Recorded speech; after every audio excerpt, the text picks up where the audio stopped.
हम तो तोरा से इतना प्यार करीले जैसे तोर बाबू तोरा माई से हमार दादा हमरा दाई से जितना ना प्यार करत हो उतना तोरा से प्यार करीले। तू का श्री सीताराम सीताराम श्री राम जय जय राम।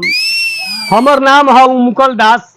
हम यही मठ पर रहिले, शादी बियाह कराइले, लोग दान दक्षिणा देवेला वही में हम खाइले आ ईश्वर के नाम गाइले। सीताराम सीताराम श्री राम जय जय राम श्री राम जय जय राम। बड़ा गरीबी ऐसा चीज बा कि सोचल कोनो काम पूरा ना होखल। आ देखा ना लड़की हो गल बा शादी करेला, लड़का वाला जाल जाता तो कौन ट्रक मंगाता तो कौन ट्रैक्टर मंगाता। हमी गरीब से दिया ही ना, कोनो अपाची मंगाता। हमी गरीब से दिया ही ना, बिहार तो हमी के लड़की के शादी ना हुई का हो भगवान। चलो तनी उमकल दाखला उहे बाबा मठ पर हरन शादी बियाह करावलन। उनके से समस्या के बात बताए आ कहम जे बाबा हम गरीब लड़की के देख के शादी करा दी। श्री राम जय जय राम श्री राम जय जय राम। श्री सीताराम सीताराम सीताराम बाबा के माथा बुझाता हो। श्री राम जय जय अमंगल हो। का दिक्कत बचेला आओ बैठा बाबा। दिक्कत ये बा बोला।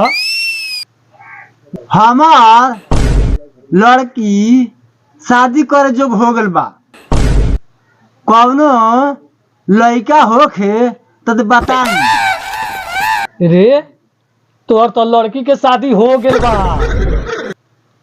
हमार लड़की की शादी तो हो गई। हाँ सुन एगो कहानी बताओ तनी। हाँ बाबा बड़ी लम्हर कहानी बाई, फसल से सुनी है। हाँ बताई। माई भेजलो खजरना जो बबी जरना ले आई आ खाना बना के खाई जाई तो इने जरना लायल बनिए बांध के लेके जाएम घर। हेलो हेलो का हो करे जा ठीक बाड़ो? तू ठीक बाड़ा? का ठीक रही, तोरा बगैर तो जियल हराम हो गेल बा हमर। तू हमरा से बड़ा प्यार करेला ना? हम तो तोरा से इतना प्यार करीले जैसे तोर बाबू तोरा माई से हमार दादा हमरा दाई से जितना ना प्यार करत हो उतना तोरा से प्यार करीले। तू का समझला रे लबारी? तू अपने कपड़ा लेके आओ, हम अपने लेके आवत तनी। ठीक है कहत तारू, तू अपना घर से कपड़ा सरिया के निकलो। अब हम उतही आवत नहीं उमकल दास के मठ पर उतही शादी कर ली आई। हाँ ठीक बाबा। कोरिया हमरा के बुला ले कोरिया के नहीं लोकते नहीं थे। कहाँ लोकता के ना आगे नहीं हो। बाप रे आगे नो। हाँ आगे कोनो देखला यार पजी ना नो देख ना, क्यों मने ना चले। हाँ केहू ना ठीक देखला बा चल ना हवे उमकल दास के मठ पर चल। चली चल जे पर के सारा कपड़ा ले ले। हाँ ले बानी। माने साफा कोनो देखला ना रे? कौनो ना देखला हवे। चल तोरे में लेट हो गेल, हम तो वही बेर से आवते बानी वही पेड़ा ताकत रही जल्दी लेट हो जाई। चली आवा राम जय राम श्री राम जय दंडवत है बाबा। सदा सुहागन रह बचिया। मार कोई है कोई साधु बरे अभी शादी ब्याह हो गई तो लोग को तो सदा स्वागत हो। का दिक्कत बा बचिया? हमने दोनों बड़ा के शादी करा दी बाबा। शादी करे के बाद मुहूर्त बड़ा बढ़िया बा।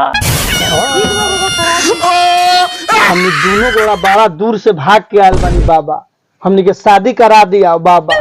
हमने दोनों गोड़ा के घरे बाप मतारी जान जाई तो पीठ पर के चौधरी मार के उड़ा दी बाबा। हमने दोनों गोड़ा के शादी करा दिया कि हमने यहाँ से पार होके चल जाई बाबा। बियाह कर। हाँ बाबा बियाह करम से दोनों गोड़ा भाग के आयल बानी। रे दादा बिना बाप मतारी के आशीर्वाद के बिना शादी सफल ना होखले। बाबा तो इतनी खानी बाप मतारी कहाँ से आई बाबा? हमने दोनों गोड़ा भाग के आयल बानी, शादी करा दिया मठ में बाबा के। हमने दोनों गोड़ा यहाँ से चल जाए जल्दी से। दक्षिणा हाउ। हाँ बाबा चल दक्षिणा निकाल बा। चल निकाल जल्दी निकाल। जय हो प्रभु, जय सीताराम सीताराम, ऐसा ही बना रहे। जय हो। माला वाला लेके आयल बड़ा सा। हाँ लेनु आयल बानी, माला तो आयल बा रे, लेनु आई नहीं आसा। हाँ माला आयल बा। तला तक ले बड़ा लोग माला ले आओ। अभी ले आवत तनी, मुहूर्त बाकी बा, ले आवत तनी। लिया।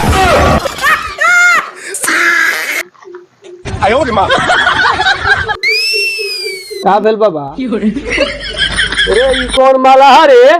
ए बाबा, ई हमारा भैया के शादी भे रहे नु, वही में से चुरा के लिए इनके धइले रहनी है पेटी में, सहेज के बिहौती पेटी में। पूरा देखा तनी मोती झरता है माला में। तो चल खड़ा हो, चल एगो माला तू पकड़, एगो माला तू धरेगा, आ तू इनकरा के पहनाओ, आ तू एकरा के पहनाओ। हम मोतर कहता नहीं। ठीक बा बाबा, पढ़। मंगलम भगवान विष्णु मंगलम गरुड़ा ध्वज मंगलम पुंडाक्ष मंगलाय तनु हरि ओम सादी भागा भगवत हटा सतो भगवान नमः ओम हकिकताय नमः ओम भगवाय नमः ओम भगवाय नमः ओम भगवाय नमः। बच्चा हाँ बाबा। सिंदूर तो नहीं खे, हाँ बाबा। लेकिन हमर भभूत काफी बा। चिंगरा बाबा वो तो कथी करी? हाँ ठीक है, भभूत बा। हाँ बाबा। चल सिंदूर दान कर, अगर के डाल दिए। सिंदूर दान करे के बाद ठीक है बाबा, मत तो कहेंगे। सर्व मंगल मंगल शिव सर्वा शादी के शरण नित्य अंबिके गौरी नारायणी नमस्तुते। चल बढ़िया बर्तन उठाओ सतोनी, उठाओ अरे उठाओ उठाओ, शादी हो गया। भाग जो लेके जल्दी अभी भाग दो भाग दो। तोरा लड़की के कहानी यही नहीं बा, सब समझ गेले। हाँ समझ गई। एक मतलब ई शादिया तू करे ले बा। हाँ चला हम ही करोले बानी शादी। राम राम राम। ई तो हमारा बेटी के ये कर ले बस रही, शादी करा दिया करा के। बाप रे बाप, दादा हो जाता है या हो सर ई फटी तू रखो दादा। बाप रे बाप, बाप रे बाप, दादा अब ना कौन का शादी कराम हो दादा। बाप रे बाप, अब ना शादी कौन का कराम हो दादा। बाप रे बाप, बाप रे बाप, अब ना कौन का शादी कराम।